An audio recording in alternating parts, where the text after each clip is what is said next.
So eventually the Lord was able to help us to get out of that whole company. And he sent us someone who was an investor, helped my husband to start a company. That was a whole, during a time of fasting and prayer that came about.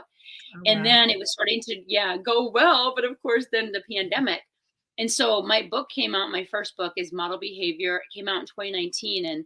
And probably that year, early 2020, I was praying and walking the dog and just praying about moving forward. And God really convicted me. He's like, you still need to forgive. Like, I thought I had forgiven, but the wounds were very deep, right? So I felt like he said, Amy, again, if you want to move forward, kind of like the thing with alcohol, but in a different way, you have to let go of this bitterness. And even if you were wronged and stuff, it's holding you back. You can't just keep stewing over this and thinking about it. So my husband and I talked, and I said, I think we got to start praying every day, for these family members, and asking God, and I learned from my Christian therapist. She said, you have to say, I choose to forgive, even when you don't feel like it. You say, I choose to forgive, and then put the person's name in and for what, and then I pray a blessing over them. So it seems counterintuitive to your flesh, because you really feel like they wronged me. They should make it right. They should come to me. And the fact that you can forgive them, even if they have never come to you to say sorry, right?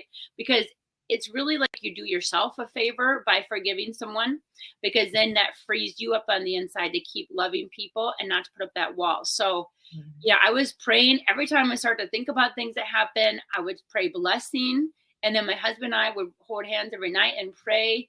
And then probably like a year later, felt like a release, And I mean, I think honestly for my husband, there's still some deeper work happening. We've tried to make amends. That was the other thing. We tried to write a letter, make amends, even say, we're sorry, we forgive. And unfortunately, there has not been a desire yet for them to reciprocate. But I kind of feel like, hey, with God, all things are possible. So we're going to keep believing for family restoration. But I think at the end of the day, if you've done everything in your heart to make it right, then you leave it in God's hands, right?